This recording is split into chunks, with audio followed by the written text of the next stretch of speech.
Continuing with Livy on Hannibal, Book 30, Part 19.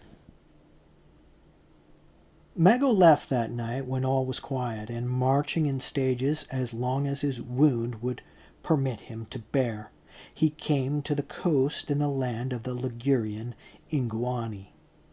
Here delegates from Carthage, who had docked in the Gallic Gulf a few days earlier, came to him with orders for him to cross to Africa at the earliest possible moment.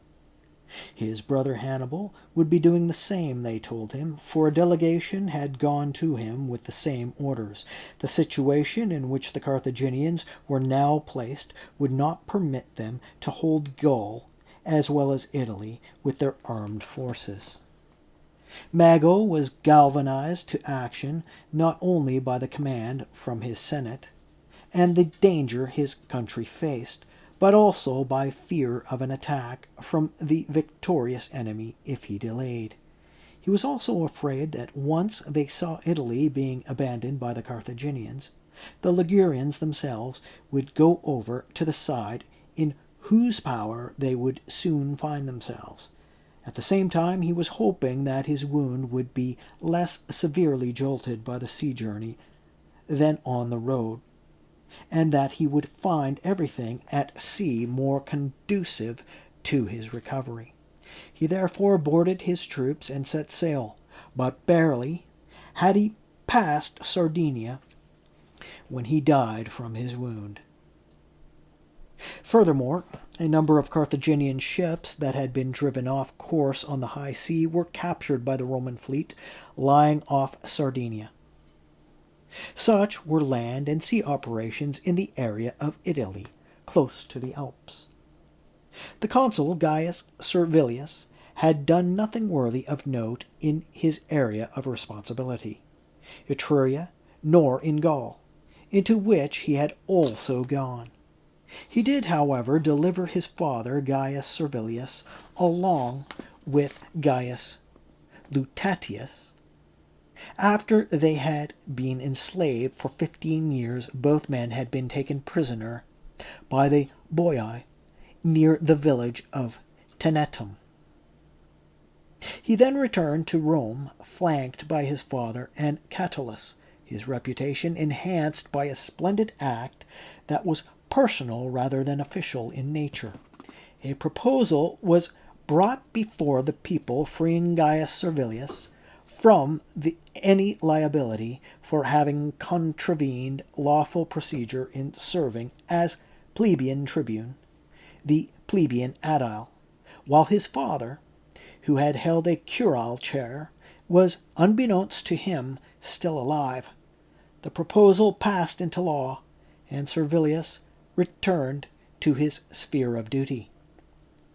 In Bruttium, where the consul Gnaeus Servilius was then serving, Consentia, Offugum, Bergae, Basidii, Ocriculum, Lymphasum, Argententum, Clampetia, and numerous other communities of little importance came over to him when they saw the Punic War effort flagging. That some consul also fought Hannibal in pitched battle in the vicinity of Croton, but information on that engagement is unclear. Valerius Antius gives account of 5,000 enemy dead, making it an event of such magnitude as to suggest either a shameless fiction on his part or a negligent omission on the part of others. It is a fact, however, that nothing more was achieved by Hannibal in Italy. Envoys from Carthage, recalling him to Africa, happened to come to him, too, at about the same time as they did Mago.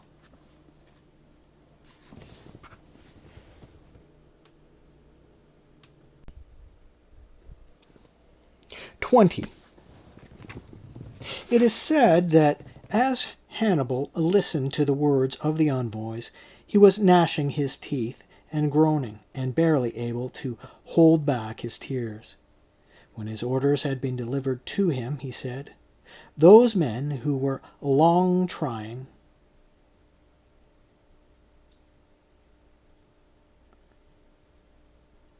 to drag me back from here by blocking the shipment of reinforcements and cash are no longer using devious means to recall me, but doing it openly.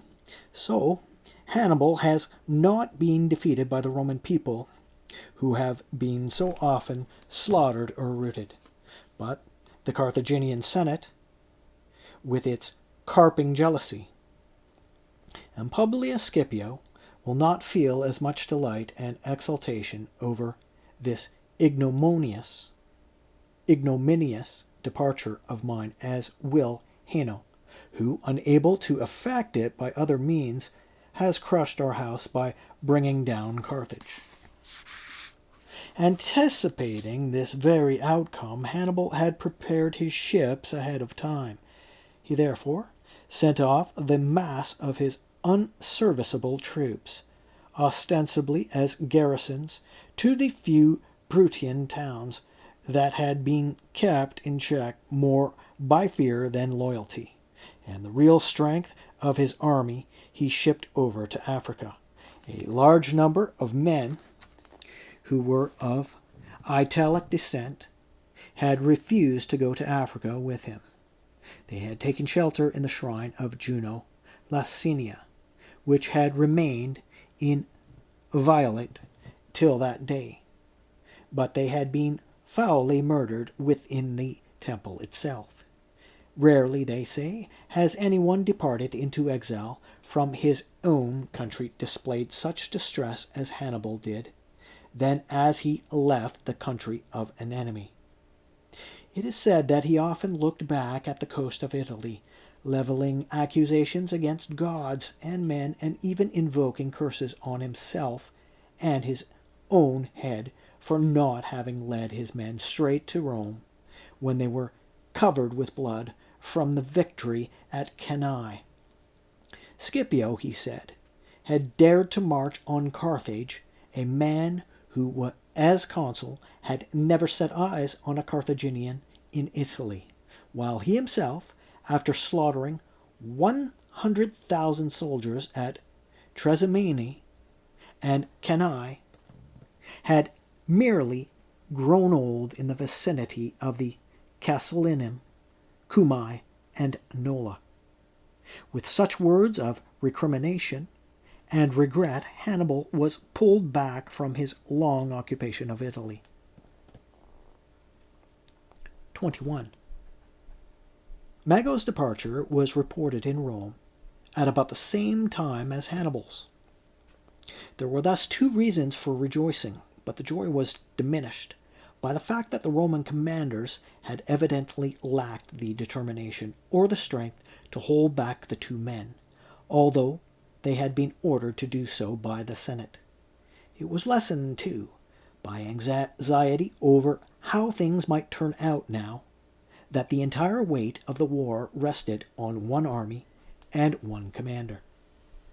It was at about this time that envoys arrived from Saguntum, bringing with them some Carthaginians who had allegedly crossed to Spain to hire auxiliaries. These men had been captured along with their money. The envoys deposited in the vestibule of the Senate House 250 pounds of gold and 800 pounds of silver. The men were taken in charge and incarcerated, but all the gold and silver was given back. The envoys were thanked and also presented with gifts and ships for their return to Spain. The point was then made by senior members of the House that people recognized good fortune more slowly than they do bad. One remembered well the extent of the terror and panic when Hannibal crossed into Italy. They observed what disasters and what sorrows that had brought. The camp of the enemy was sighted from the city walls, that individual and communal prayers had gone up then. How often in meetings men would stretch their hands towards heaven, and they were heard poignantly asking if that day would ever come when they would see Italy free of the enemy and living in peace and prosperity again. Now, in the fullness of time, after 15 years of war, the gods had finally granted this prayer. And yet there was no one ready to move that thanks be offered to them.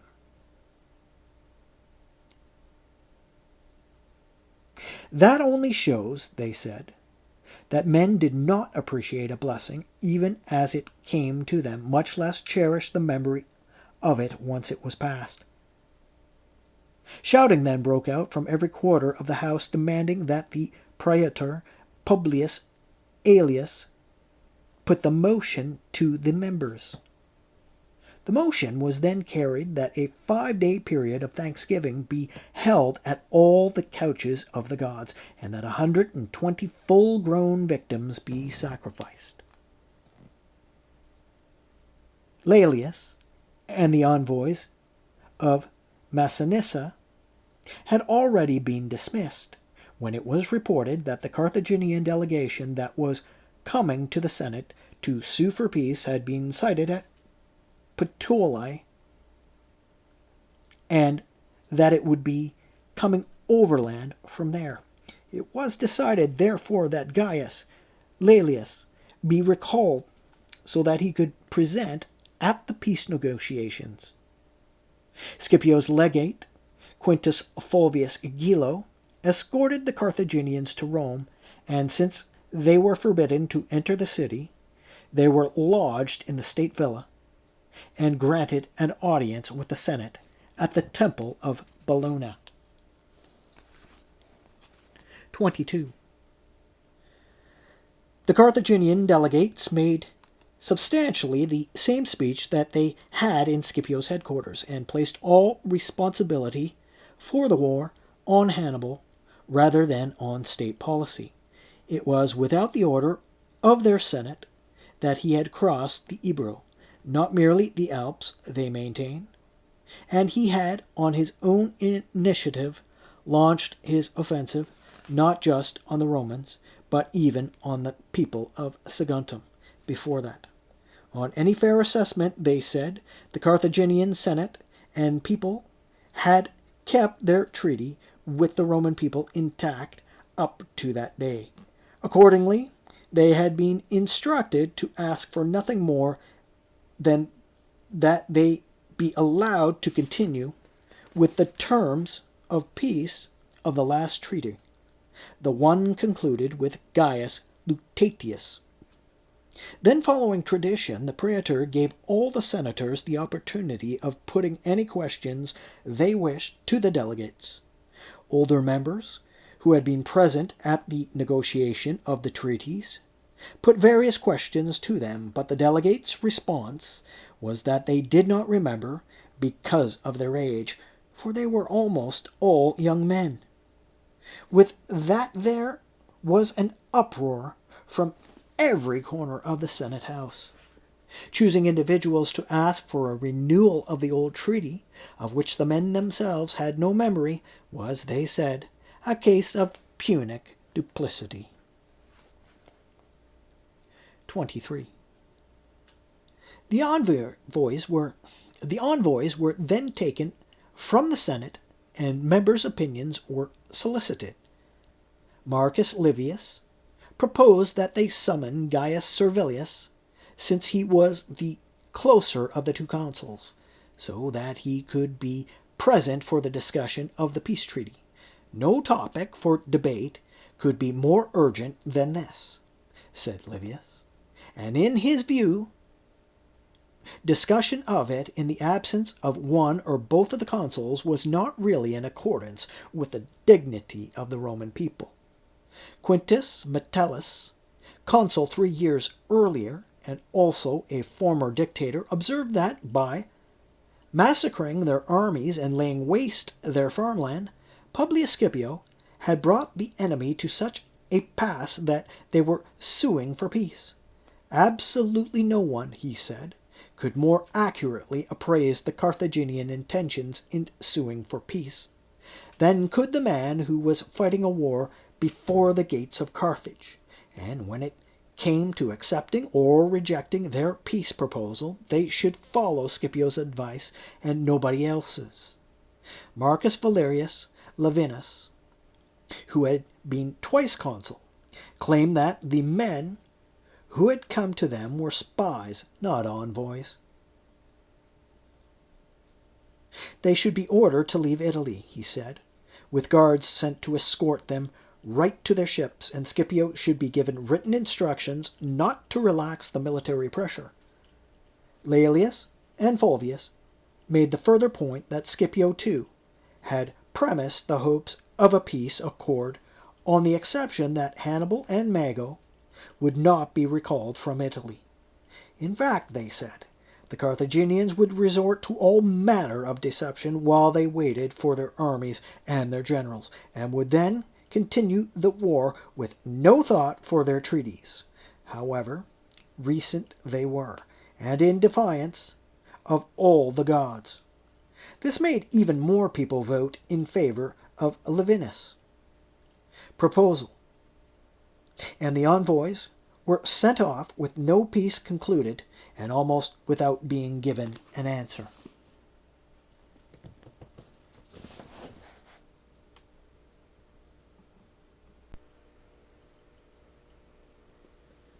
(24) At about this time the consul Gnaeus Servilius, who was in no doubt that the credit for restoring peace in Italy belonged to him, crossed to Sicily.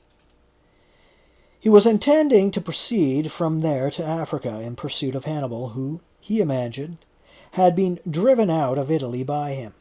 When word of this spread through Rome, the senators had initially passed a motion authorizing the praetor to inform the consul by letter that the Senate felt it appropriate that he return to Italy.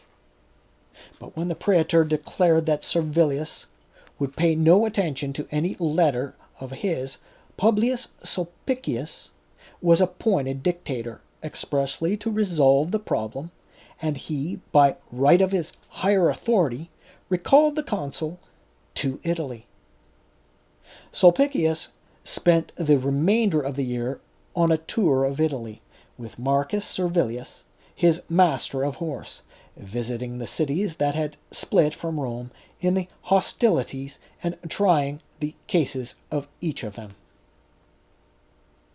During the period of the truce, 100 freighters were sent from Sardinia by the praetor Publius Lentulus, carrying supplies and escorted by 20 warships. They crossed to Africa on a sea free of danger from both the enemy and bad weather.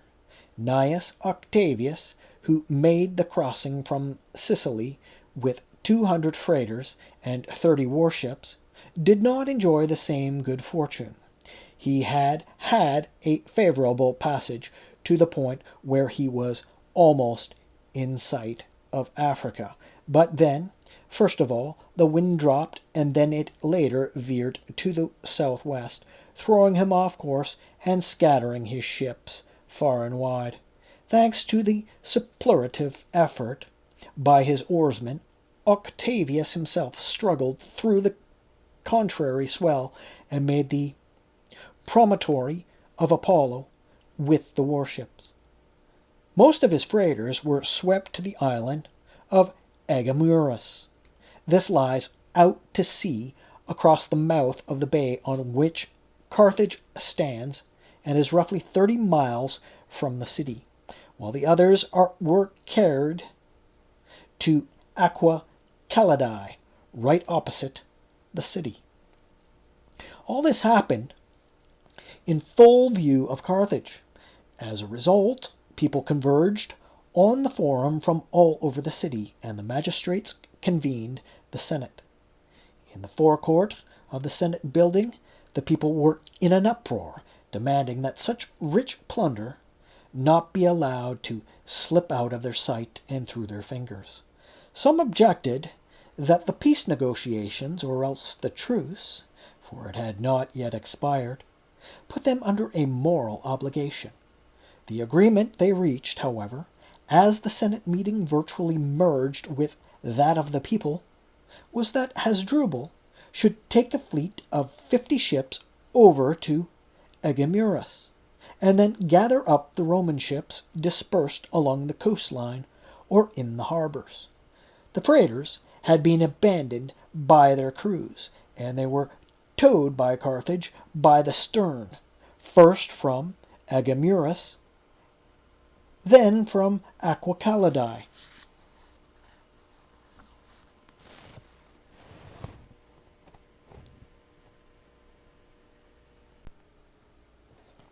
"25. The envoys had not yet returned from Rome, and the Roman Senate's decision on war or peace was still not known. In addition, the truce had not yet expired. Scipio felt the Carthaginians' offense to be all the more outrageous in the hopes of a peace settlement, and the moral obligation of the truce had been trampled underfoot by the very men who had sued for peace treaty and a truce. He immediately sent Lucius Baebius, Lucius Sergius, and Lucius Fabius to Carthage as his spokesman. The Romans were almost manhandled by the crowd that quickly gathered around them, and since they could see that their return journey would be no safer, they asked the magistrates, through whose assistance the violence had been prevented, to send ships to escort them. They were assigned to triremes. The vessels came with them as far as the river Bagratus, from which the Roman camp could be seen, and then returned to Carthage. The Punic fleet was anchored off Utica, and 3 of the quadriremes suddenly launched an attack from out at sea as the Roman quinquireme was rounding the promontory.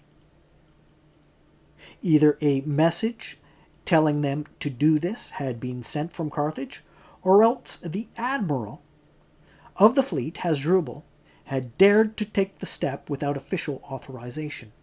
But the Carthaginians were unable to ram the Roman ship.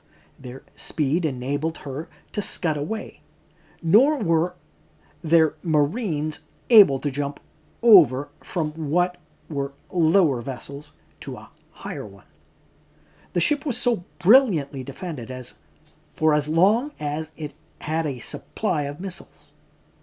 When the weapons began to run out, she could not have been saved had it not been for the proximity of the land and the crowd of men that came pouring from the ship onto the beach. Driving her with all the speed the oars could manage, the crew ran her aground, and with the loss of only the ship, those on board escaped without harm. And so, with one violation following another, there was no doubt that the truce had been broken, and now Laelius and Fulvius arrived from Rome with the Carthaginian delegation. Scipio let these men know that it was not only the obligations of the truce that had been violated by the Carthaginians. In the case of his representatives, international convention had been violated too. He declared, however, that he would, in their case, take no action that was unworthy of the instructions of the Roman people, or beneath his own principles. He then dismissed the delegates and proceeded with preparations for war. As Hannibal was approaching land, he ordered one of his crew to climb the mast to get a look at the area they were heading for. The man told him that the prow was set towards a ruined sepulchre, and Hannibal, with a prayer to avert the omen, told the helmsman to sail on past it.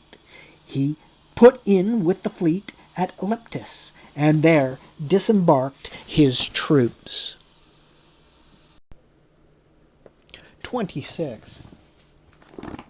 Such were that year's events in Africa, and what follows runs into the year of the consulship of Marcus Servilius Geminus, master of horse to that point, and Tiberius Claudius Nero.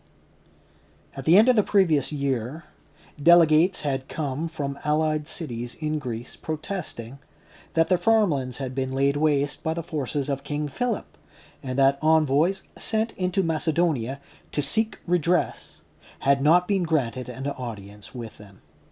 At the same time, they apprised the senators of reports that an armed force of 4,000 men had crossed to Africa under the command of Sopater to assist with the defense of Carthage, and that a sum of money had been sent with them. The Senate then voted in favor of sending a delegation to the king to report to him that, in the members' view, this contravened their treaty.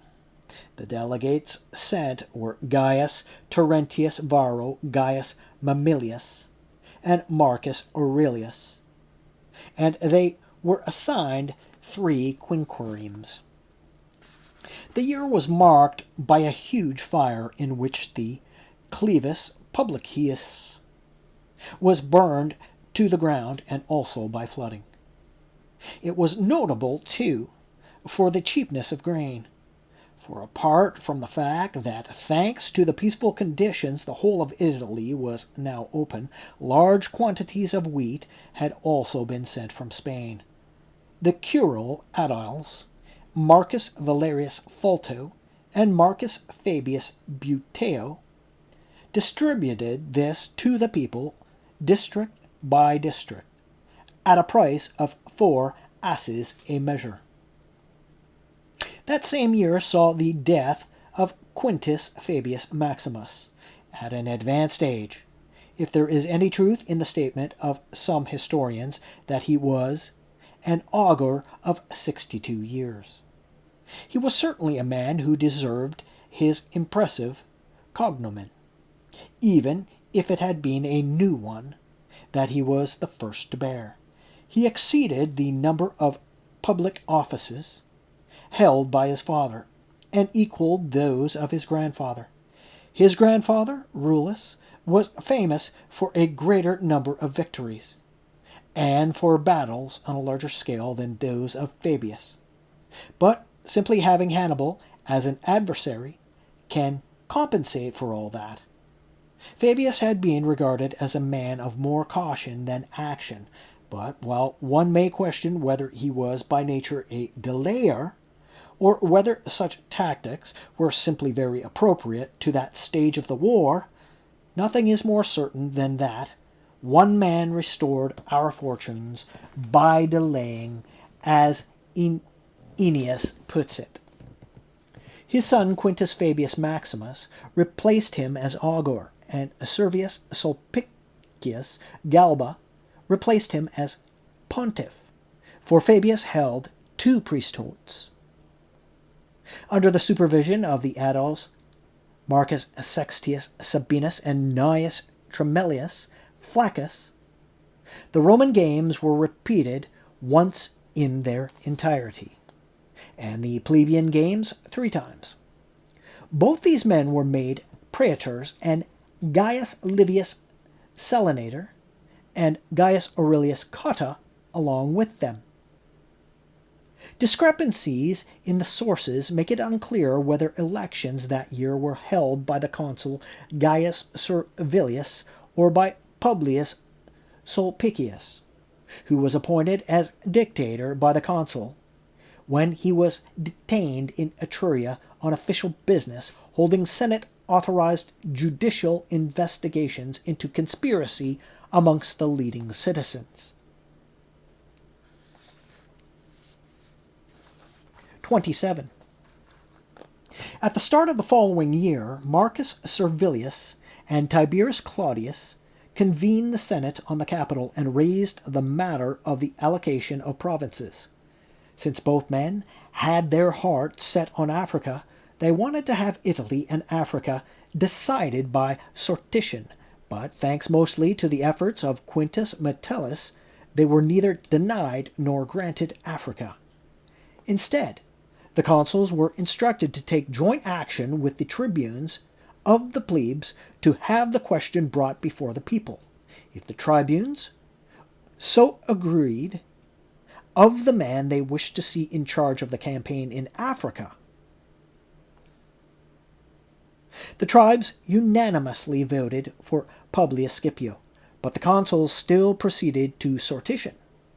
For so the Senate had decreed for the province of Africa, Africa fell to Tiberius Claudius, who was to cross with a fleet of 50 ships, all quinquiremes, and their hold command with the same authority as Publius Scipio. Marcus Civilius was allotted Etruria. In that same province, Gaius Servilius also had his term of command extended in case the Senate decided that the consul should remain in the city. Of the praetors, Marcus Sextius was allotted Gaul, and Publius Quintilius Varus was to turn over to him his 2 legions along with the province. Gaius Livius received Bruttium, with the 2 legions that the proconsul Publius Sempronius had commanded the year before. Gnaeus Tremilius received Sicily with instructions to take over the province with its 2 legions from Publius Villius Tepulus, praetor the previous year. Villius was made propraetor, and ordered to protect the coast of Sicily with 20 warships and 1,000 fighting men. With the remaining 20 ships, Marcus Pomponius was to ferry 1,500 soldiers back to Rome.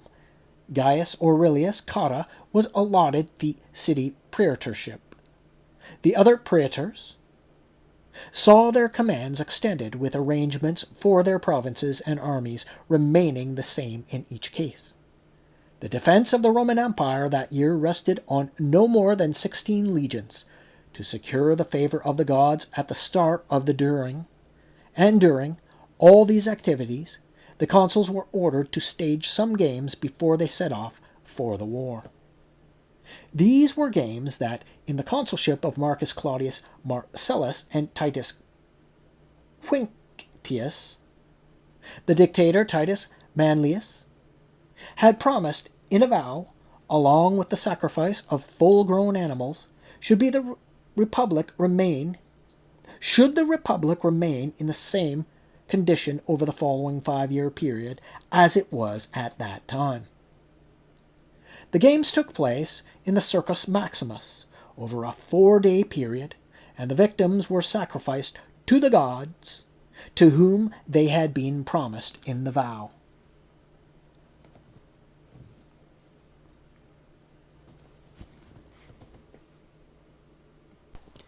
'28. Meanwhile, hopes and fears were both increasing with every day that passed.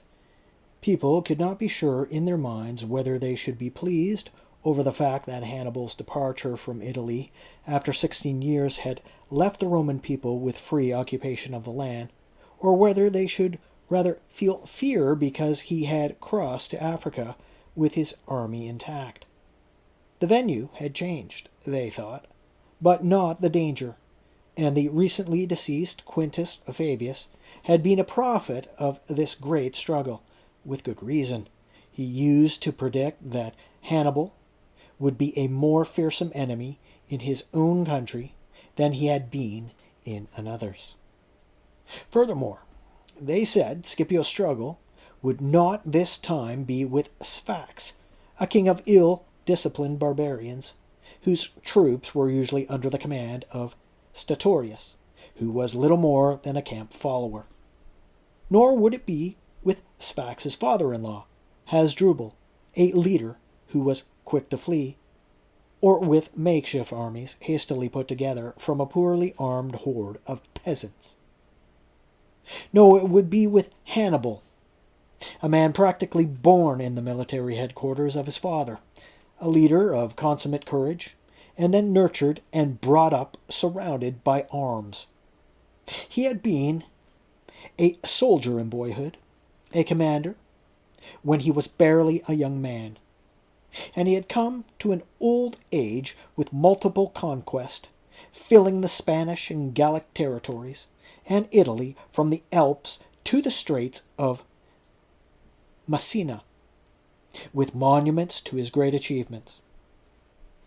He was at the head of an army that had seen as many campaigns as he, and one toughened through enduring hardships that one could scarcely believe humans capable of bearing.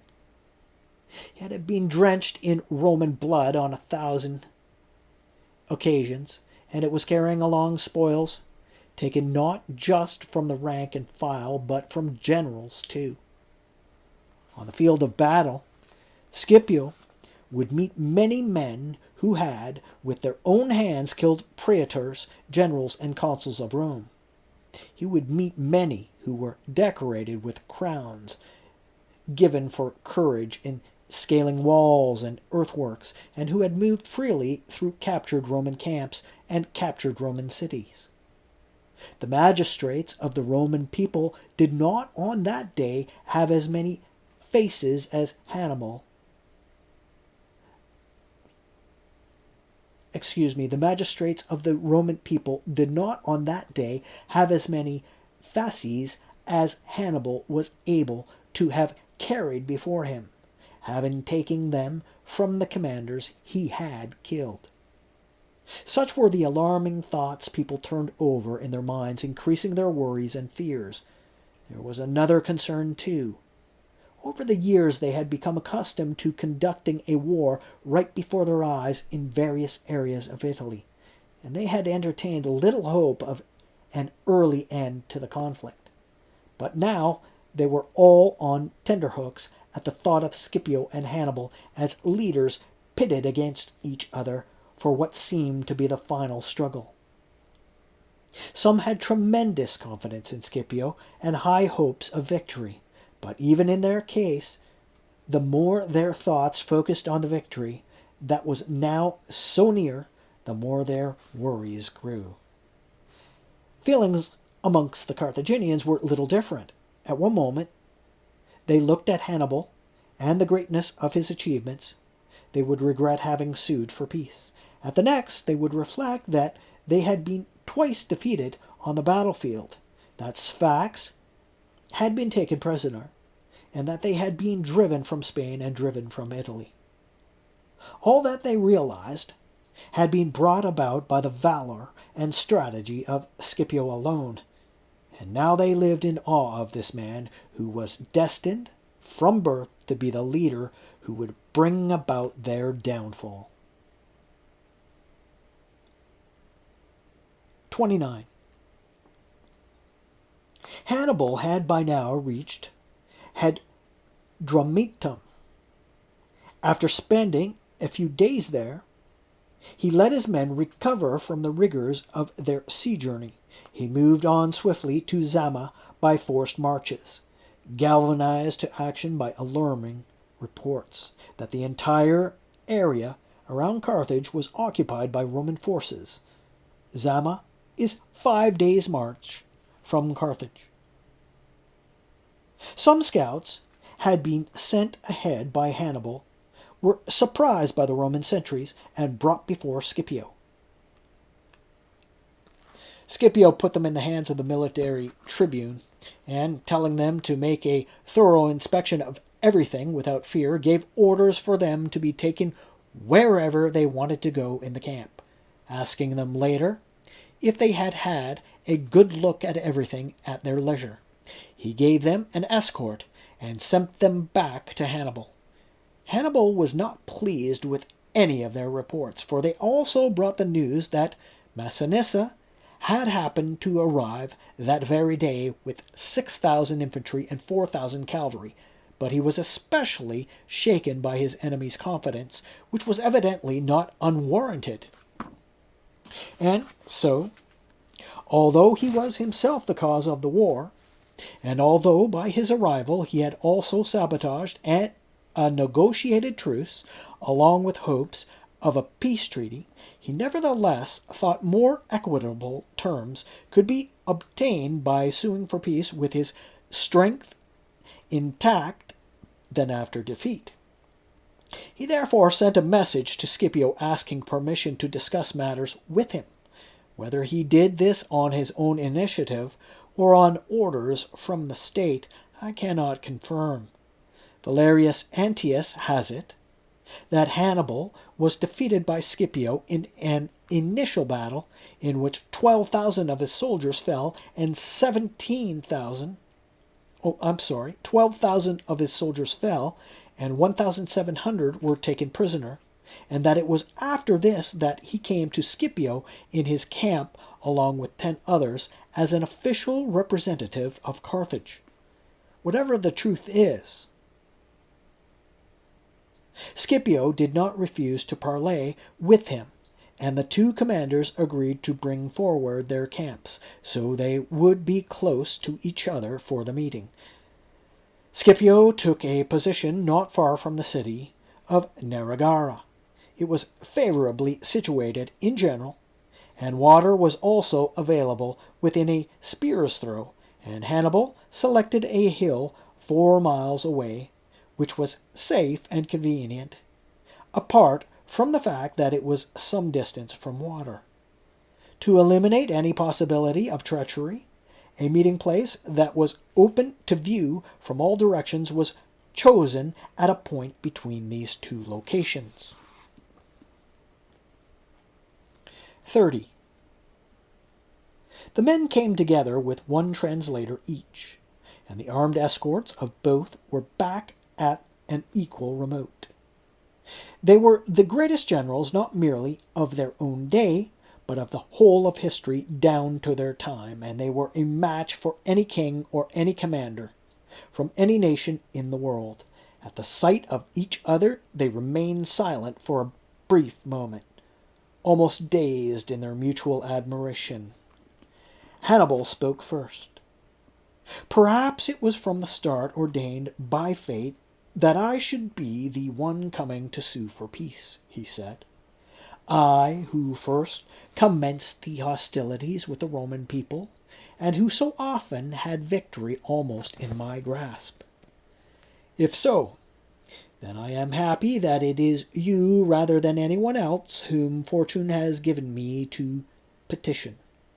You have many remarkable achievements to your name, but in your case, too, not your least claim to fame will prove to be that Hannibal, to whom heaven had granted victory over so many Roman commanders, capitulated to you, and that you brought to an end this war, which was noted in its earlier stages for your defeats rather than ours.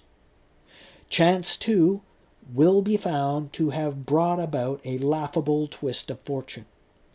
I took up arms when your father was consul, and he was also the first Roman general whom I met in battle, and now I come unarmed to the man's son to sue for peace. It would clearly have been best if our ancestors had been temperamentally disposed by the gods to feel satisfied with the dominion they held, you over Italy and we over Africa. For not even in your case are Sicily and Sardinia prizes that can adequately compensate for the loss of all those fleets of yours, all those armies, and all those fine commanders. But while one may criticize the past, one cannot set it right. We have both striven after the possessions of others, only to end up fighting for our own, and the war has not been confined to Italy for us, nor to Africa for you. You have seen the standards and the arms of your enemy almost at your gates and at your walls, and we in Carthage are listening to the commotion coming from a Roman camp. Accordingly, something we should have found abhorrent, and something you should have wanted before all else. Peace is under discussion at a time when you are enjoying the greater success. We, who are conducting the negotiations, stand to benefit most from the peace, and our respective states will ratify whatever terms we negotiate. All we need is a frame of mind that does not reject discussing plans for peace. In my case, I am returning as an old man to the country I left as a boy. And the passage of time, as well as the ups and downs of my career, have taught me to prefer to follow the path of reason rather than of fortune. In your case, I harbor misgivings over your youth and your unbroken record of success, both of which are conducive to a hot-headedness ill-suited to plans for peace. The man fortune has never disappointed cannot easily reflect on the vagaries of chance. Today you are just what I was at Trasimene and at Cannae. You took command when you were barely of age to be a soldier, and in all your exploits, no matter how reckless fortune, nowhere let you down. You exacted revenge for the deaths of your father and your uncle, and drew from a calamity a wonderful reputation for courage and extraordinary filial duty. The Spanish provinces that had been lost you recovered, driving from them 4 Punic armies.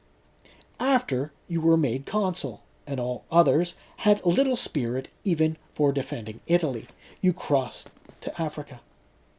Here you cut to pieces 2 armies, captured and burned 2 camps within the same hour, made a prisoner of the powerful king Sfax, and seized so many cities in his kingdom, and so many that were under our control.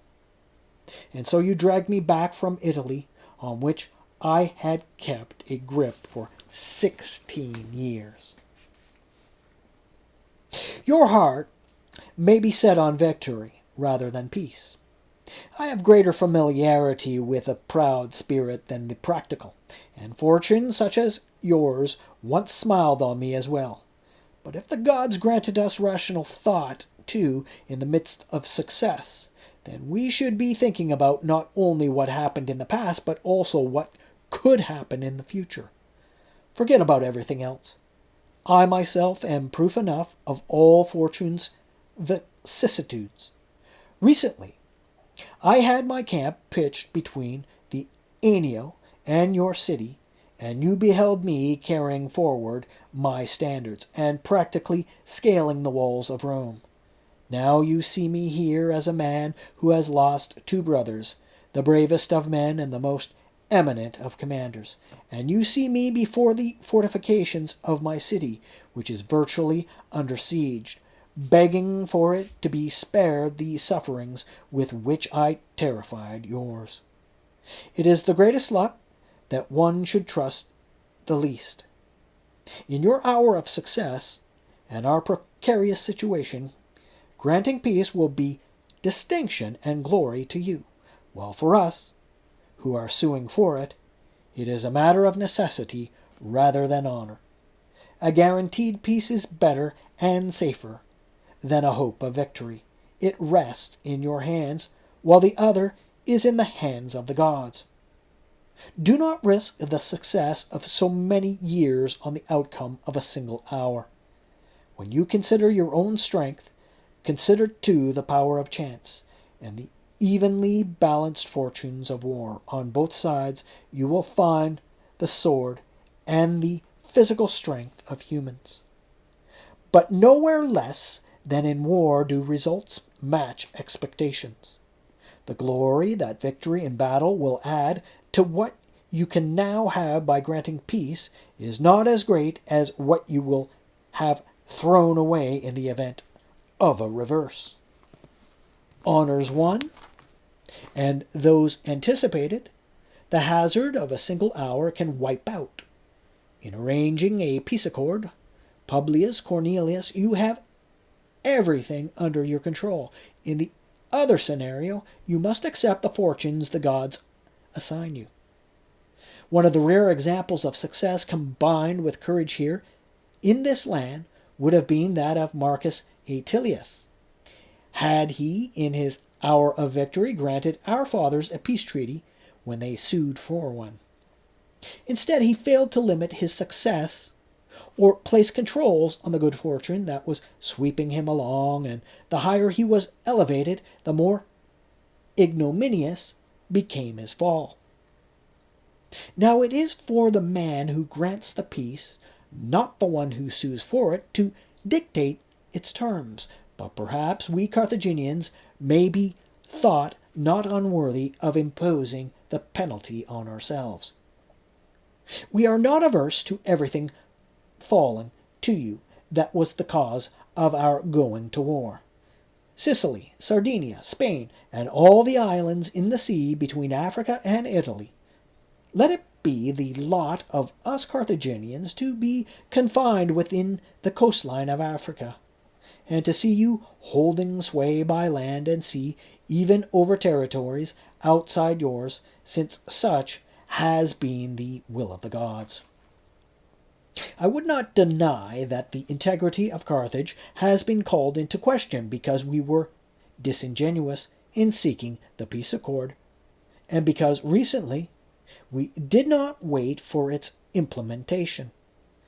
Scipio, the scrupulous observance of a peace treaty depends largely on the character of the people through whom the request for it is made. Your senators, I am told, have even refused peace, partly because the members of the delegation were not of sufficient status. This is Hannibal asking for peace. I would not be asking for it if I did not think it to be in our interest, and I shall keep that peace because of those same interests for which I asked for it. The war was started by me, and because of that I saw to it that nobody should regret my action. That is, until the gods themselves became envious of me. Likewise, I shall do my best to see that nobody regrets a peace accord that was gained through my efforts.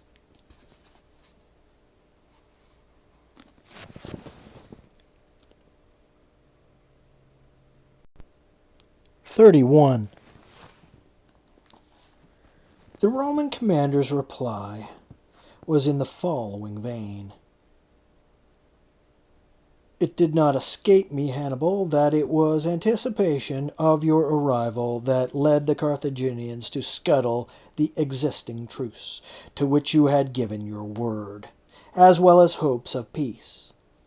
And in fact, you yourself do not try to hide that, since you withdraw from the terms of the earlier treaty everything except what has long been in our power anyway. You are anxious to make your fellow citizens aware of the great burden that is, thanks to you, being taken from their shoulders.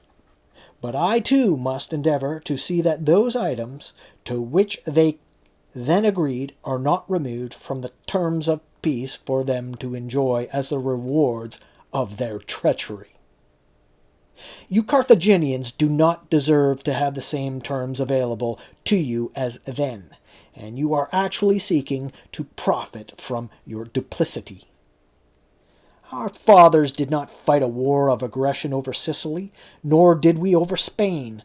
On the earlier occasion, it was the peril of our Mamertine allies that armed us for a war of duty and justice, and on this it was the destruction of Saguntum.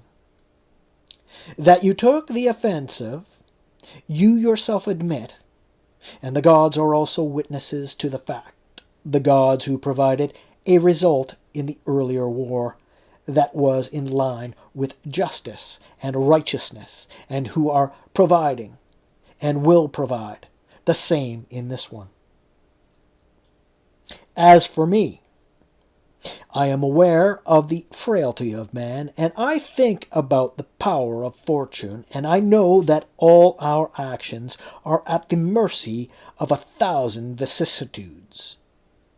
Now I admit that it would have been an arrogant and headstrong reaction on my part if you had come to sue for peace before I crossed to Africa, and I had rejected your petition when you were yourself voluntarily quitting Italy, and had your troops embarked on your ships. But as it is, I have forced you back to Africa, and you are reluctant and resisting almost to the point of fighting, so that I feel no need to show you any consideration. Accordingly, if something is actually being added to the terms on which it seemed probable that a peace could be concluded, some sort of indemnity for the forceful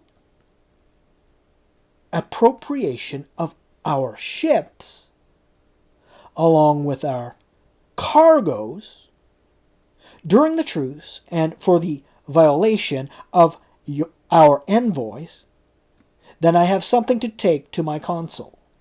But if you consider even that to be excessive, prepare for war, for you have found peace intolerable.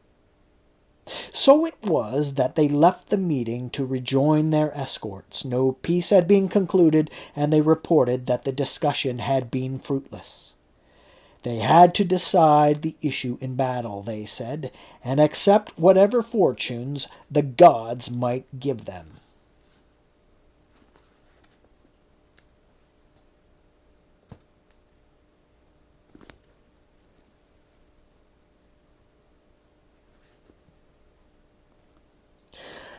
"32.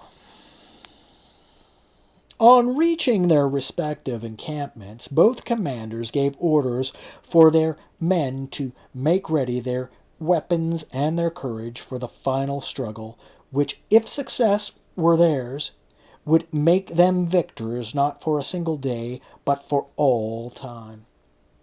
They would know by the night of the following day whether Rome or Carthage would rule the world. For the prize of victory would be not Africa and not Italy, but the four corners of the earth. And they added, for those for whom the battle turned out to be a defeat, the danger would be as great as the prize.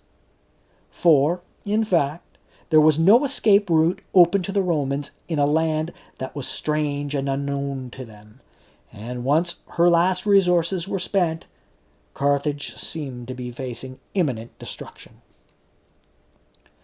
The following day they went out to decide the issue. By far the two most famous generals and the two most powerful armies that the world's two richest peoples could field. That day they were going to crown the many glories they had already won, or else lay them in the dust. As a result, their feelings wavered between hope and fear. Looking first at their own line, then that of the enemy, the men weighed up the strength of the two with their eyes rather than by calculation, and bright and gloomy reflections would simultaneously beset their minds. Considerations that did not occur to them automatically, their commanders would supply as they encouraged them and roused them to action. The Carthaginian leader would call to his men's minds their 16 years of exploits in the land of Italy, the many Roman commanders and armies that they had totally annihilated.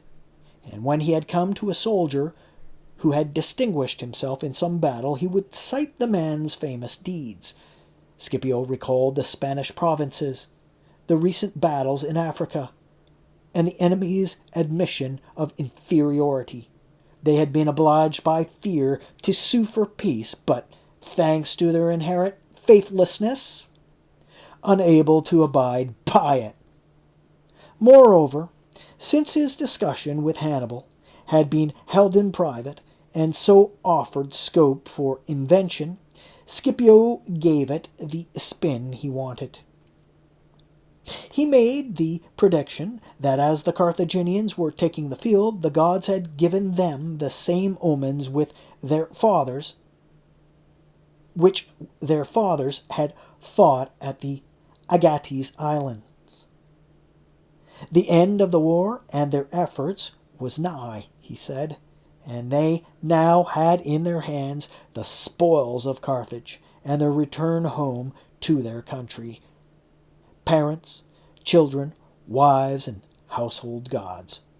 He uttered these words with the head held high and with an expression of such happiness that one might have thought that victory was already his. Scipio then drew up the Hastati in the first line, with the Principes behind him, behind them, and the Triarii closing up the rear.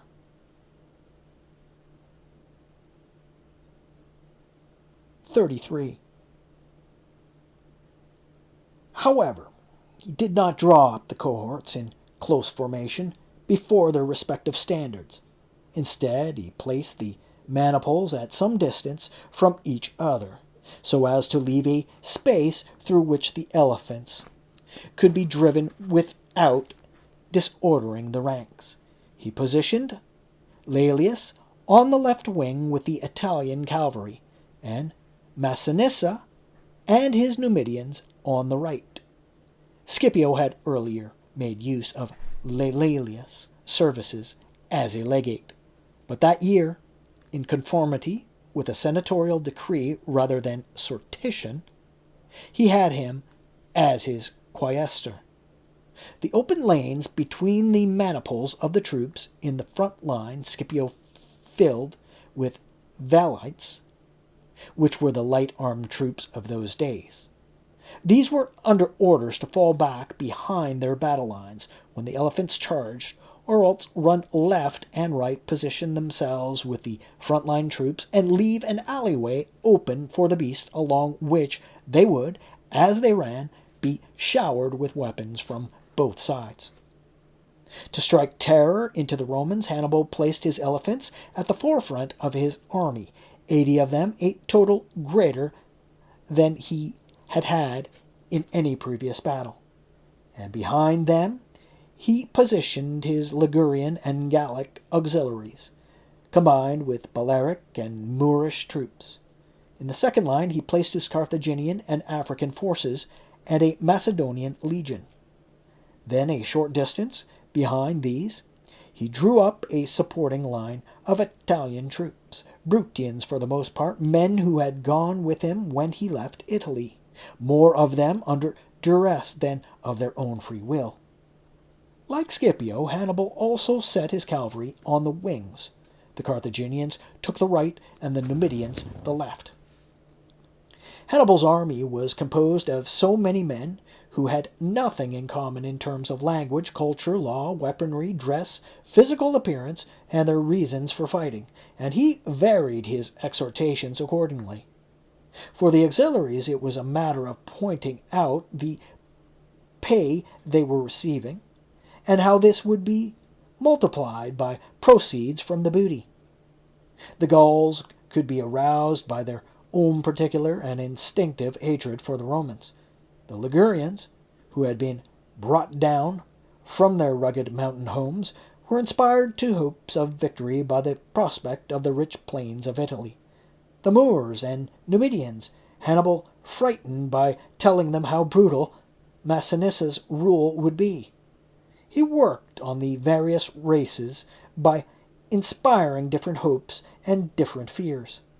As for the Carthaginians, they were told to keep in mind the walls of their native city, their household gods, and the sepulchres of their ancestors, as well as their children and parents and their trembling wives. It was to be destruction and slavery for them, they were told, or else mastery of the world.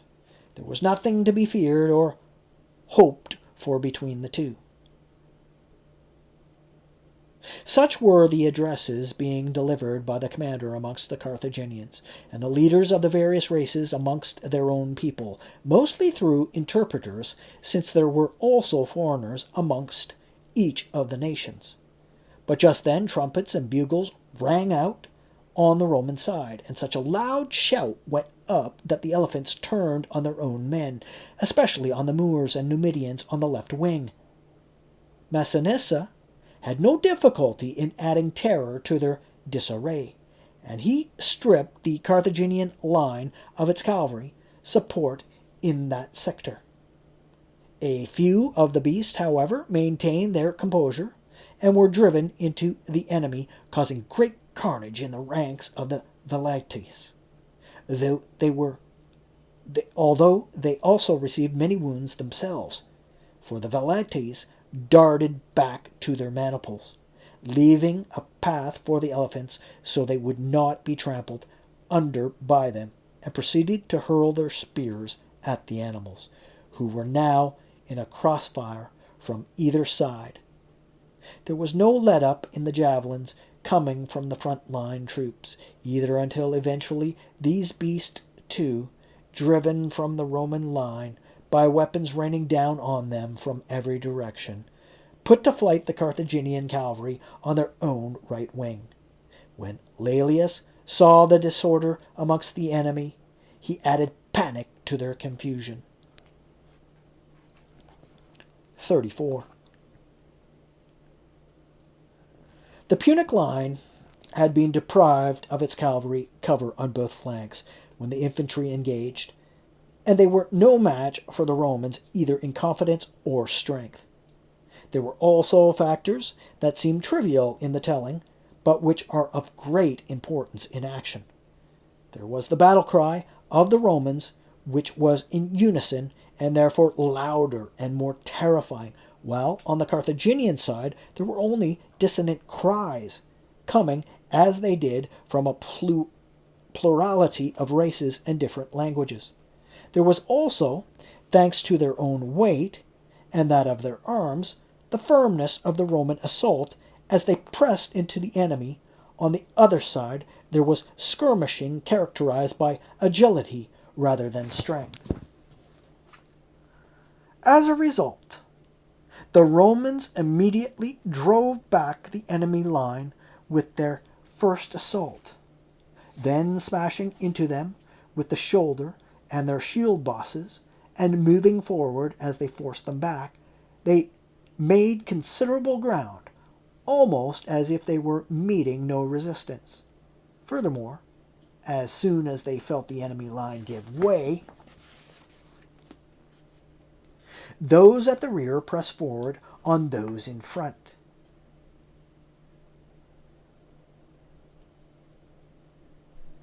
And that, in itself, added great momentum to the thrust into the enemy. On the enemy side, the auxiliary troops, who were given ground, received no support from the second line, which comprised the Africans and Carthaginians. Instead, these also fell back, fearful that the enemy might reach them by cutting down those who were firmly resisting at the front. The auxiliaries, therefore, suddenly turned to run and face their own comrades.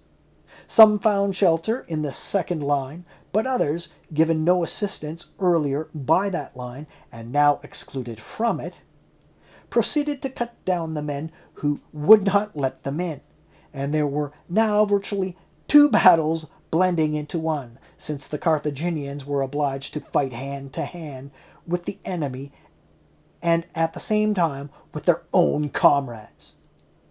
They would not, however, accept these demoralized and angry men into the line. They closed ranks and drove them towards the wings and out into the open country round about. Outside the actual fighting, their line was intact and still in formation, and they did not want these panicking and wounded fugitives to join in. However, there were so many corpses and weapons littering the ground on which the auxiliaries had been standing moments before that the Romans found it almost more difficult to wade through them than it had been to get through the serried ranks of the enemy. The Hastati, who formed the front lines, were now pursuing the enemy wherever they could, over heaps of bodies and weapons and through pools of blood, and this threw the standards and the ranks into disarray. The formation of the Principes had also begun to falter when they saw the line before them losing its solidity. Observing this, Scipio swiftly gave the order for the retreat to be sounded for the Hastati. He then brought the wounded back to the rear line and led the Principes and Triarii to the wings, so that the Hastati, forming the center, would have more cover and support. And so the battle started afresh, for the Romans had reached their real enemies, men who were a match for them in weaponry, military experience, and the renown of their exploits, and men who faced prospects and dangers as great as theirs. But the Romans had greater numbers and greater confidence. They had already routed the enemy's cavalry and his elephants, and were now directing their fighting against the second line, having driven back the first. 35. After pursuing the routed enemy cavalry for some distance, Laelius and Massinissa made a timely return to attack the enemy formation in the rear. It was the cavalry charge that finally vanquished the enemy. Many were surrounded and killed in action. Many scattered in flight over the broad plain surrounding the battlefield, only to perish there at various points, since the Roman cavalry had complete control of the area. More than 20,000 of the Carthaginians and their allies lost their lives that day, and about the same number were taken prisoner, with the capture also of 132 military standards and 11 elephants. On the winning side, there were about 1,500 casualties. In the turmoil, Hannibal slipped away with a few horsemen and escaped to Hadrumetum. Before he left the field, he had done all he could both before the battle and in the fight itself, and even Scipio and all the military experts had to admit that he had deserved credit for his remarkably skillful deployment of the battle line that day. He had put his elephants right up front, so that their random charging and irresistible momentum would make it impossible for the Romans to follow the standards and keep ranks, the style of fighting in which they had most confidence. Behind the elephants, he had placed the auxiliaries ahead of the line of Carthaginians. In this way, a motley crowd of men composed of the scum of all races, and held together by pay and not loyalty, would have no easy way of running off. At the same time, by accepting the initial brunt of the enemy charge, they would tire the Romans and, if nothing else, blunt their swords by taking their wounds. Then came the Carthaginian and African infantry, in whom lay all Hannibal's hopes. Their enemies equal in all other respects, they would have the advantage of being fresh to the field and facing troops suffering from exhaustion and wounds. As for the Italians, it was unclear whether they were allies or foes, and so Hannibal had banished them to the back line, and also left a space between them and the other troops. After this final demonstration of his military prowess, Hannibal fled to Hadrumetum. From there he was summoned to Carthage, to which he now returned 35 years after leaving it as a boy. There in the Senate he admitted his defeat, not just in the battle, but in the war, and said that the only hope of safety lay in Carthage being granted a peace treaty.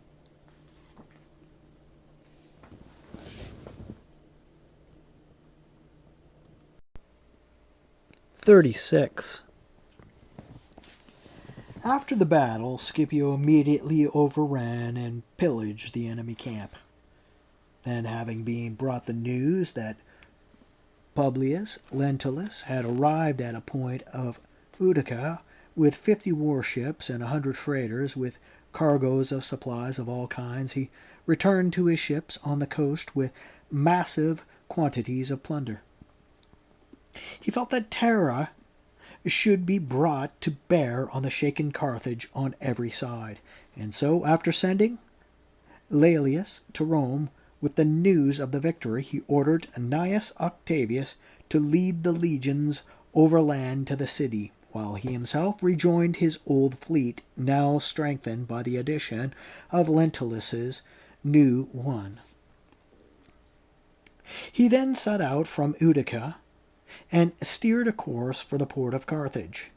He was not far away from the city when the Carthaginian vessel, decorated with woolen fillets and boughs of olive, came to meet him. There were 10 envoys aboard, leading men of the community who had been sent on Hannibal's initiative to sue for peace. They approached the rear of the flagship, holding out the emblems of suppliants and earnestly begging for Scipio's protection and mercy. The only answer they received was that they should make their ways to Tynes, to which they were told Scipio would move his camp. Scipio sailed on to inspect the layout of Carthage, not so much with a view to gathering intelligence on the spot as to discomfit his enemy. He then returned to Utica, to which he also recalled Octavius. While the Romans were en route to Tynes, they were brought the news of Sphax's son Vermina was coming to help the Carthaginians, with a force made up of more cavalry than infantry. Some of Scipio's infantry and all of his cavalry were sent to face Vermina, and they attacked the Numidian column on the first day of Saturnalia, putting them to flight. After a slight skirmish, the Numidians, completely surrounded by Roman cavalry, found every escape route cut off, and 15,000 of their men were killed and 1,200 taken alive, with the capture of 15,000 Numidian horses and 72 military standards. In the confusion, the prince himself escaped with a few of his followers. The Roman camp was then established at Tynes, in the same location as earlier, and 30 spokesmen came to Scipio from Carthage. The approach of these men was perforce, given their more difficult situation, far more abject than on previous occasion. But they were heard with considerably less compassion because the memory of their treachery was still fresh. In the meeting of the General's Council, there was a righteous indignation that prompted all present to advocate the destruction of Carthage. Then, however, they began to think about the size of such an undertaking and the length of the siege needed to take such a well-fortified and powerful city. Scipio, too, had his own cause for concern, namely that he would have a successor coming to appropriate to himself the credit for terminating the war, when the way of this had already been prepared by the efforts and dangers of another. Accordingly, all were brought round to the idea of peace.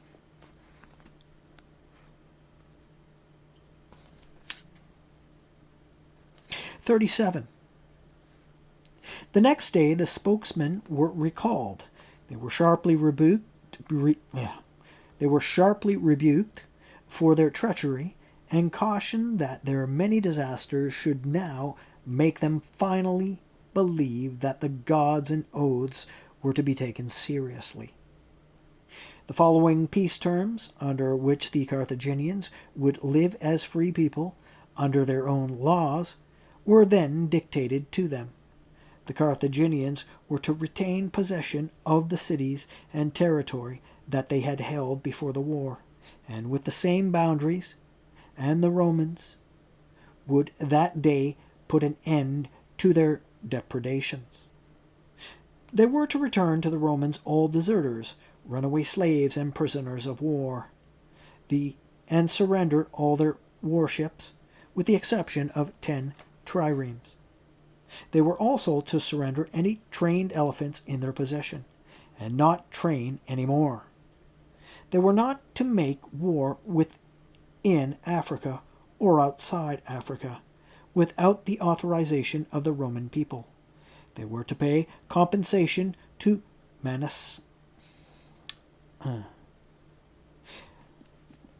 They were not to make war within Africa or outside Africa without the authorization of the Roman people. They were to pay compensation to Massinissa and strike a treaty with him. They were to keep the Roman auxiliary troops supplied with grain and pay until the time when their envoys returned from Rome. They were to pay an indemnity of 10,000 talents of silver in equal annual installments over 50 years. They were to hand over 100 hostages chosen by Scipio, who would be between the ages of 14 and 30. Scipio would grant the Carthaginians a truce on condition that the freighters captured during the time of the previous truce were restored to him, along with everything that had been aboard these vessels. Failing that, there would be no truce and no prospect of peace. The spokesmen were ordered to take these terms home. When they presented them in a public assembly, Gisgo came forward to speak against settlement, and he was receiving a favorable hearing from the crowd, which did not want peace, but was incapable of war. Hannibal, furious at such a case being put forward and reaching an audience at this critical juncture, grabbed Gisgo with his hand and pulled him down from the raised dais. The sight of this unfamiliar in a free community provoked a buzz of disapproval amongst the people, and Hannibal, a military man, was in turn very disturbed by the license of city life. "I was 9 when I left you," he said, "and I have come back after 36 years. I think I have a thorough acquaintance with the arts of war, which the fortunes of both my private and official life have taught me from boyhood. But it is for you to educate me on the conventions, laws, and customs of civil life and the forum." With this apology for his ignorance, he discussed the peace treaty at length, explaining how far it was from being unfair and how essential the greatest difficulty of all the terms related to the ships that were captured during the truce. Nothing could be found beyond the vessels themselves, and any investigation was not easy, since those who would be accused were men opposed to the peace. It was decided that the ships should be returned, and the men tracked down at all cost. Scipio was to be allowed to appraise the value of all else that was missing, and the Carthaginians would pay cash in that amount. Some claim that Hannibal came to the coast from the battlefield, and from there immediately sailed to King Antiochus on a ship that had been made ready for him beforehand. Then, when Scipio demanded before everything else that Hannibal be surrendered to him, he was given the answer that Hannibal was not in Africa. 38. When the spokesman returned to Scipio, the quaestors were instructed to itemize, on the basis of public accounts, what had been state property aboard the vessels, and owners were to declare what was private. As an indemnity for the total amount, a demand was issued for an immediate payment of 25,000 pounds of silver, and the Carthaginians were granted a 3-month truce. A rider was added that during the period of the truce the Carthaginians were to send envoys to no place other than Rome, and they were not to dismiss embassies that came to Carthage without first apprising the Roman commander of their identity and their mission. Lucius Veturius Philo, Marcus Marcius Ralla, and Lucius Scipio, the commander's brother, were sent to Rome with the Carthaginian delegation. At about that time, supplies from Sicily and Sardinia made the price of grain so low that the merchant would leave his cargo of wheat to the crew to pay the cost of its transport. The first announcement of renewed hostilities with the Carthaginians had caused panic in Rome. Tiberius Claudius was instructed to take a fleet to Sicily post-haste and cross from there to Africa. The other consul, Marcus Servilius, was to remain in the environs of Rome until the state of affairs in Africa became known. However, all the arrangements for bringing together and launching his fleet were made in a lackadaisical manner by the consul Tiberius Claudius, because the senators had voted that authority to decide the terms on which peace would be granted lay with Publius Scipio rather than the consul. A number of prodigies reported just after the news arrived of the renewal of hostilities had also caused alarm. At Cumae there seemed to be a shrinking of the sun's orb, and there was a shower of stones, and in the territory of Velitrae the earth subsided in huge chasms with trees pulled down into the abyss. At Africa, the Forum and the neighboring shops were struck by lightning. So too was the city wall, which was struck at several points, and a gate at Frusino. On the Palatine it rained stones. Atonement for that particular prodigy was made with the traditional 9-day sacrifice, and for the others with the sacrifice of full-grown animals. Amidst all these occurrences there was some extraordinary flooding, which was also interrupted as supernatural. The Tiber was in such spate that the Circus Maximus was flooded, and arrangements were made for staging the games of Apollo in the area of the Temple of Venus of Eryx outside the Porta Collina. However, on the very day of the games, there was a sudden clearing of the sky. The procession had already started out for the Porta Collina, but when it was announced that the waters had receded from the circus, it was suddenly recalled and rerouted into it. The restitution of its traditional site to the solemn spectacle increased the pleasure of the people and also the numbers attending the games. 39. When the consul Claudius finally did leave the city, a violent storm blew up between the ports of Cosa and Loretta, causing him great alarm. From there he reached Populonium, where he waited at anchor for the rest of the storm to spend its force, and then crossed to the island of Elba. From Elba he went over to Corsica, and from Corsica to Sardinia. There, as he was passing the Insane Mountains, a much more severe storm overtook him in what was also a more treacherous location, and scattered his fleet. Many vessels were damaged and stripped of their rigging, and some were wrecked, and in this battered and mutilated condition, the fleet put in at Corales. The ships were hauled ashore, and while they were being repaired, winter overtook the consul. The year then came to an end, and as nobody proposed an extension of his command, Tiberius Claudius brought his fleet back to Rome as a private citizen.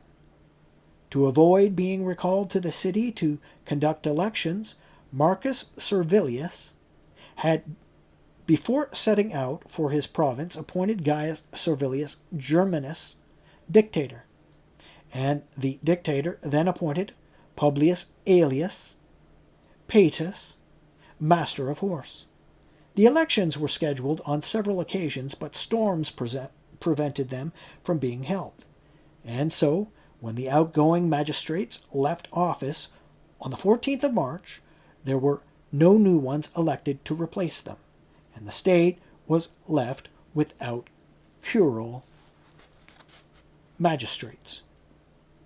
The pontiff Titus Manlius Torquatus died that year, and was replaced by Gaius Sulpicius Galba. The Roman games were repeated in their entirety 3 times by the curule aediles, Lucius Licinius Lucullus and Quintus Fulvius. On evidence provided by an informer, some clerks and couriers of the aediles were convicted of secretly removing money from the treasury, and this also damaged the reputation of the aedile Lucullus. The plebeian aediles Publius Aelius Tubero and Lucius Laetorius resigned their offices because of a flaw in the electoral procedure. They had by then already put on the plebeian games and the banquet for Jupiter that was celebrated for the games, and they had also set up on the Capitol 3 statues that were financed by money taken in fines. The dictator and the master of horse, in accordance with a decree of the Senate, staged the games in honor of Ceres.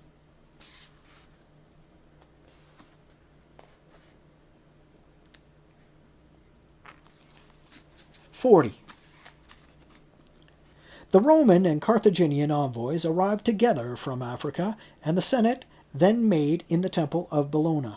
There, to the immense pleasure of the senators, Lucius Veturius Philo delivered a report on the battle with Hannibal, which he said was the last struggle with the Carthaginians, and it had finally brought an end to the dreadful war. He added too that Sphax's son, Vermina, had been conquered, a small increment to a successful campaign. Veturius was then instructed to go to the popular assembly and impart the glad tidings to the people. After that, all the temples in the city were thrown open for prayers of gratitude, and a proclamation was issued for 3 days of public thanksgiving. The envoys from the Carthaginians and envoys who had also come from King Philip sought an audience with the Senate, and on the authority of the members they were given the answer by the dictator that the new consuls would grant them one. After that the elections were held.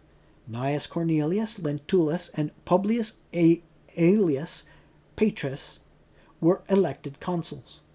The praetors elected were Marcus Junius Pennus, to whom the urban jurisdiction came by sortition, Marcus Valerius Falto, who was allotted Bruttium, Marcus Fabius Bateo, who was allotted Sardinia, and Publius Aelius Tubero, who drew Sicily. With regard to the consular provinces, it was the will of the Senate that no action be taken before the envoys of King Philip, and those of the Carthaginians had been heard. The senators foresaw the end of one war being followed by the start of another. The consul Gnaeus Lentulus had a burning desire to have Africa as his province. He was seeking an easy victory should the conflict continue, or, if it were now at an end, the glory of terminating such a momentous war during his consulship. He therefore declared that he would allow no business to proceed until Africa was officially assigned to him. His colleague, a reasonable man of some foresight, was in agreement. He could see that Lentulus' competition with Scipio for the honor was not only unjust, but would also be one-sided. The plebeian tribunes, Quintus Minucius Thermus, and Manius Acilius Glabrio, observed that Gnaeus Cornelius's tactic had already been attempted the previous year by the consul Tiberius Claudius without success.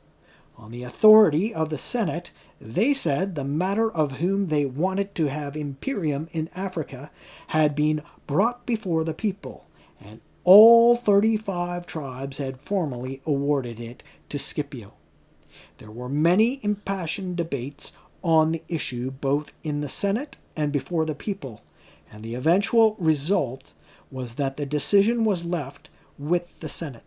The senators accordingly voted after swearing an oath, as they had earlier agreed to do, and decreed that the consuls should settle on their respective provinces between themselves, or else proceed to sortition to decide which would have Italy and which the fleet of 50 ships. The consul to whom the fleet came was to sail to Sicily. If it had by then proved impossible to negotiate peace with Carthage, that consul would cross to Africa, where he would direct sea operations, while Scipio, who would retain his command, would direct those on land.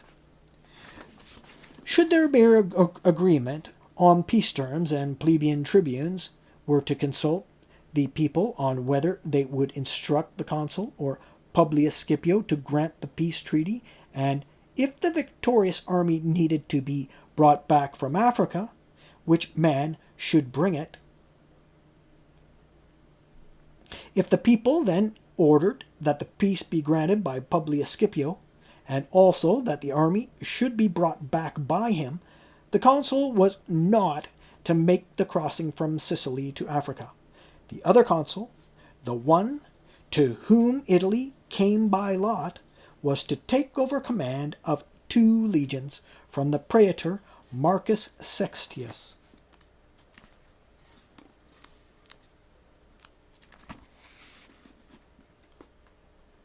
(41) Publius Scipio had his imperium extended in Africa, his sphere of responsibility, and he retained command of his armies. The praetor Marcus Valerius Falto was officially assigned the 2 legions in Bruttium, and had been under the command of Gaius Livius the year before. The praetor Publius Aelius was to take over from Gnaeus Tremellius command of the 2 legions in Sicily. For Sardinia, Marcus Fabius was assigned the single legion that Publius Lentulus had commanded as propraetor. Marcus Servilius, consul the previous year, had the imperium extended in Etruria, and he also retained command of his 2 legions. With respect to the Spanish provinces, it was noted that Lucius Cornelius Lentulus and Lucius Manlius Acidinus had already been there for a number of years, and it was decided that the consuls should arrange with the tribunes, if that met with their approval, to put before the plebs the question of whom they authorized to have command in Spain. To secure the province, that man was to enroll from the 2 armies a single legion of Roman soldiers and 15 cohorts of Latin allies, and Lucius Cornelius and Lucius Manlius were to bring the veterans back to Italy. The consul was assigned a fleet of 50 ships, which was to be made up from 2 fleets, that of Gnaeus Octavius in Africa, and that of Publius Vilius, which was patrolling the Sicilian coast, and he would have his choice of vessels. Publius Scipio was to retain the 40 warships that had previously been under him. If Scipio wanted to have Gnaeus Octavius command them, as before, then Octavius was to have imperium for that year as propraetor. If Scipio put Laelius in command, then Octavius was to leave for Rome, and bring back with him the ships of which the consul had no need. Marcus Fabius was also assigned 10 warships for Sardinia. In addition, the consuls were instructed to raise 2 city legions, so that affairs of state would that year be managed with 14 legions and 100 warships.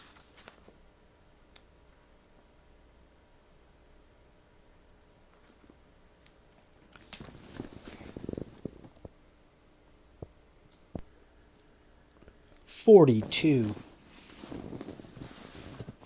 The next item of business was the envoys from Philip and from the Carthaginians, and it was decided that the Macedonians should be brought in first.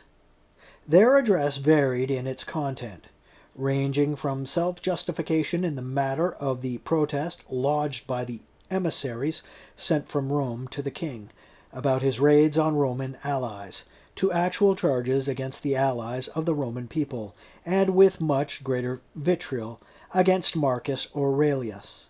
Aurelius, they said, one of the 3 envoys that had been sent to them had raised troops there and stayed behind, making attacks on the Macedonians in contravention of their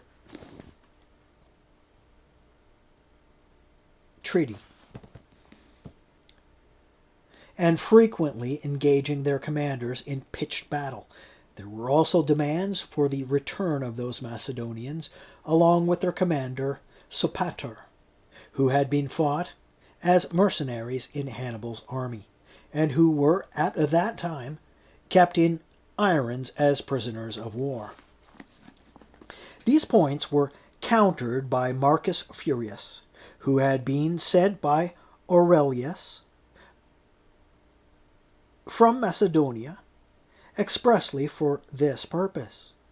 Furius explained that Aurelius had been left behind to ensure that nations which were allied to the Roman people were not exhausted by Philip's depredations and driven to defeat sorry, let's read that again.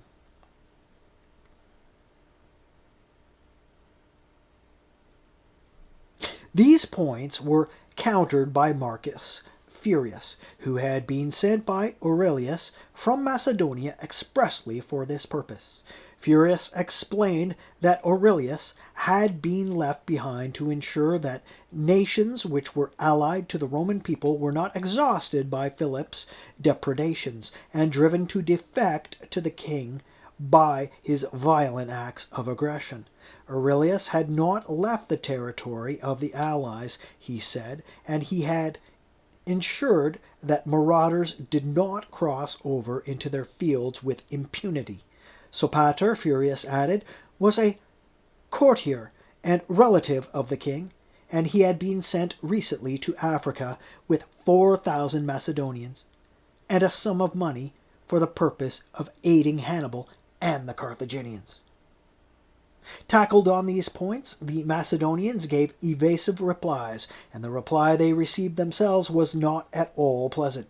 Their king was looking for war, and they were told, and if he kept on, he would soon find it.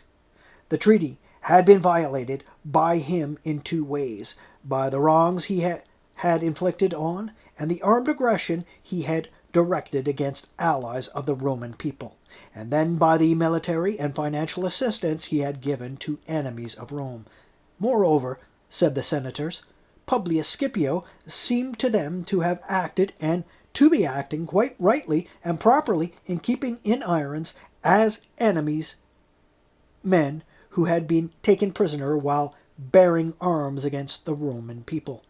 Also, Marcus Aurelius was acting in the interest of the state, for which the Senate was grateful, in giving armed protection to the allies of the Roman people, since he could not rely on treaty rights to safeguard them. The Macedonians were sent off with this stern reply, and the Carthaginian delegation was called in.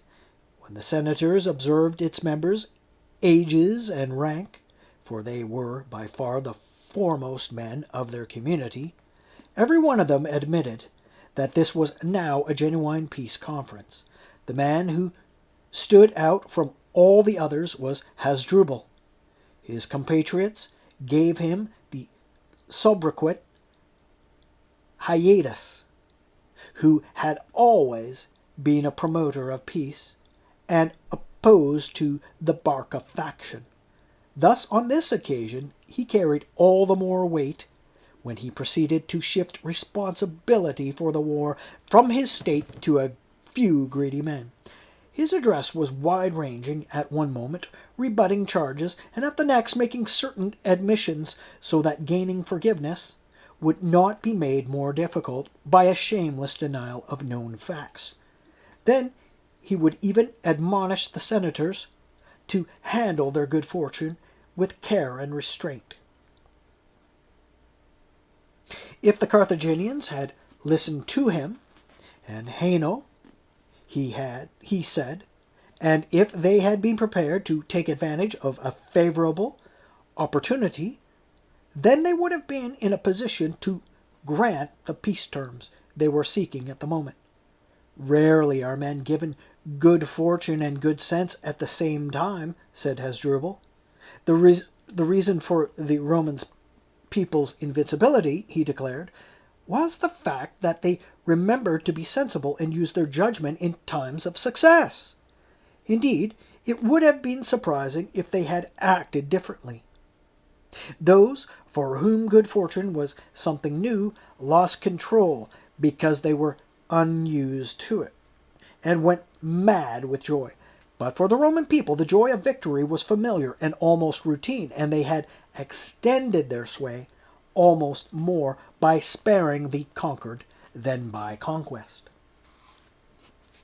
The other envoys were more plaintive in their address, emphasizing the position of enormous affluence from which the state of Carthage had fallen, and to what depths. Recently they occupied practically the whole world with their arms, they said, and now they were left nothing but the walls of Carthage.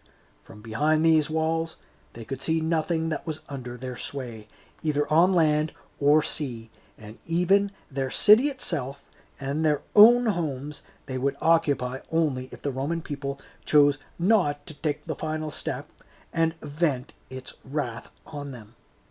It was apparent that the senators were leaning towards compassion. Then, they say, one of them, furious over the Carthaginians' perfidy, called out and asked which gods they would swear by to conclude the treaty, since they had proven faithless to the ones they had invoked for the earlier one. By the same ones, replied Hasdrubal, since they are so hard on those who violate treaties. By the same ones, replied Hasdrubal, since they are so hard on those who violate treaties.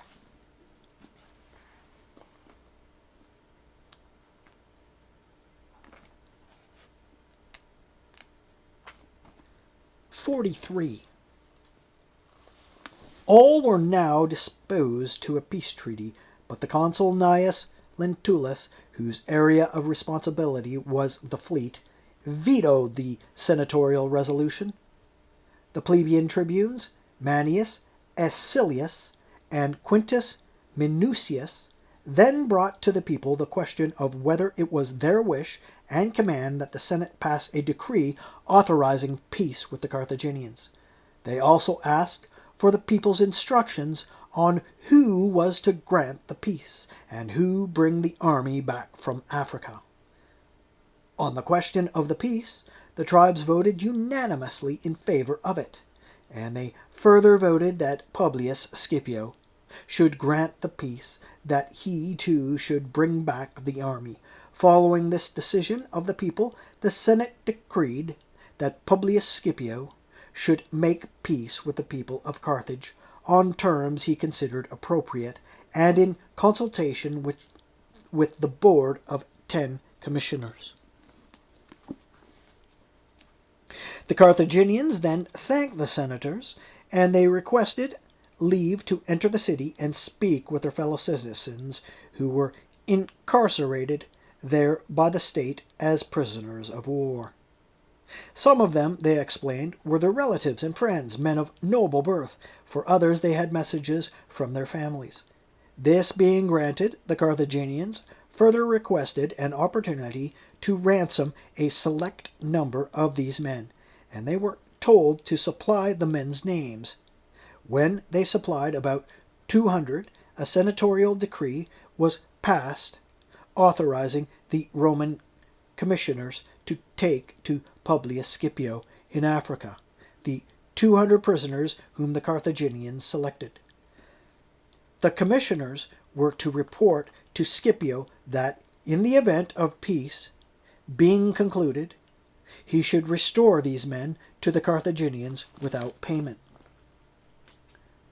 The Festials were then instructed to proceed to Africa for the concluding of the peace treaty, and at their request a decree of the Senate was passed expressed as follows: the Fetials were each to take with them a flint knife and a bunch of sacred herbs, so that when the Roman general ordered them to conclude the treaty, they might ask the general for the sacred plants. It is the practice for this type of vegetation to be culled on the citadel and given to the Fetials. With that, the Carthaginians were dismissed from Rome, and when they reached Scipio in Africa, they made peace on the terms given above. They surrendered their warships, their elephants, their deserters, the runaway slaves, and 4,000 prisoners of war, including the senator Quintus Terentius Cullio. Scipio had the ships taken out to sea and burned. Some authorities state they numbered 500 and included every kind of oar-propelled vessel, and that suddenly seeing them on fire was as painful for the Carthaginians as if it had been Carthage itself going up in flames. Punishment for the deserters was harsher than that for runaway slaves. Latins were beheaded and Romans crucified. 44. Peace had last been concluded with Carthage 40 years earlier, during the consulship of Quintus Lutatius and Aulus Manlius. The war commenced 23 years after that, in the consulship of Publius Cornelius and Tiberius Sempronius, and was brought to the end 17 years later in the consulship of Gnaeus Cornelius and Publius Aelius.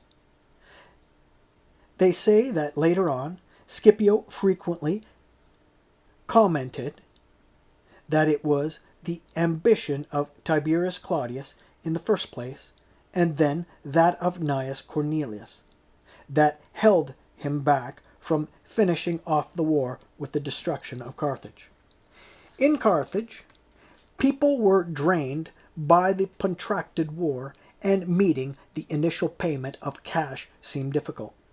There were sadness and tears in the Senate house, but, they say, Hannibal was seen with a smile on his face. Hasdrubal, Hyades, criticizing him for smiling while the people were weeping, when Hannibal was himself the cause of their tears.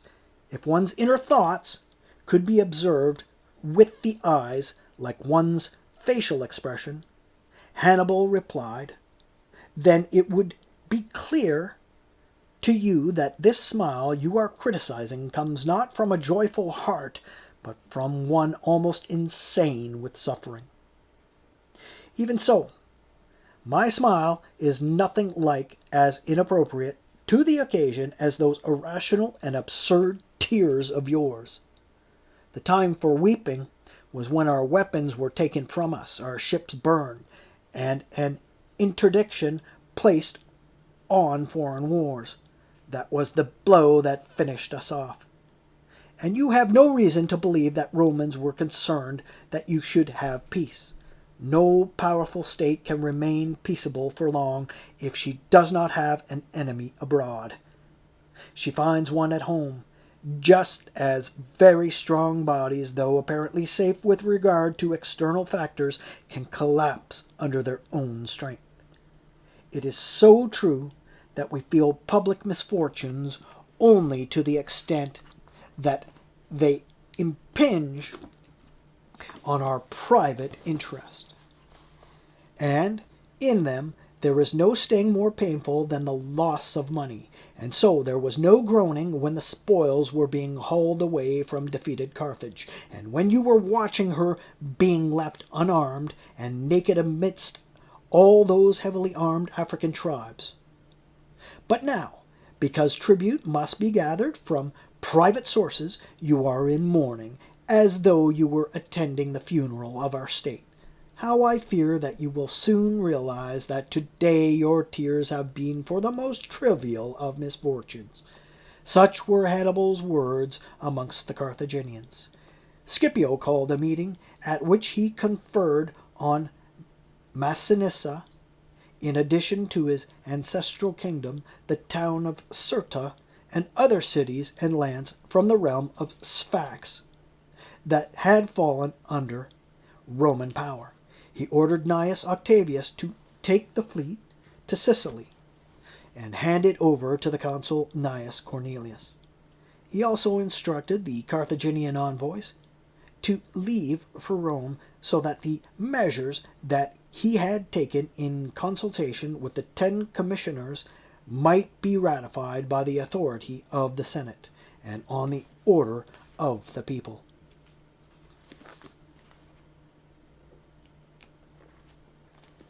"45.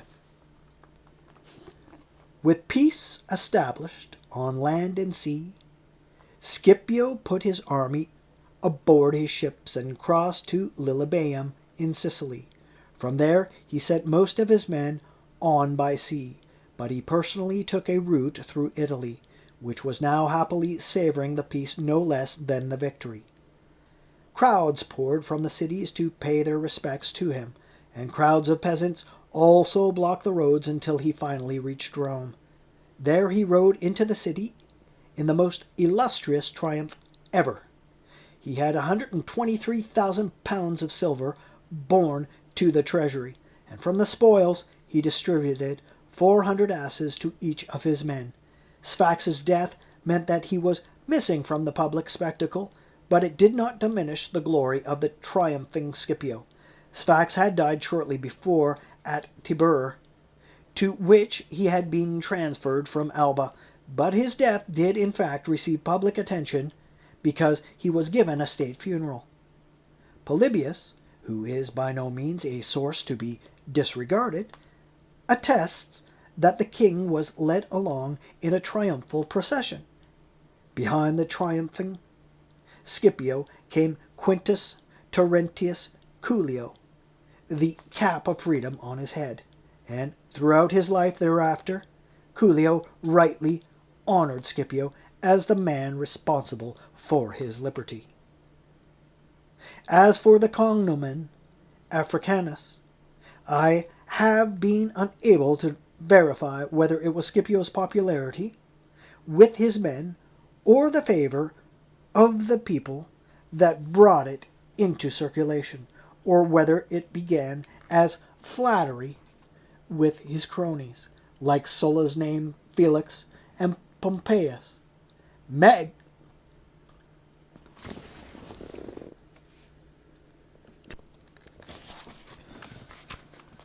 Magnus in our father's day. At any rate, he was the first commander to be honored with the name of a nation he had defeated. Following his example, men who were not in his class with respect to their victories later left impressive inscriptions on their portraits and distinguished cognomina for their families. End of Book 30.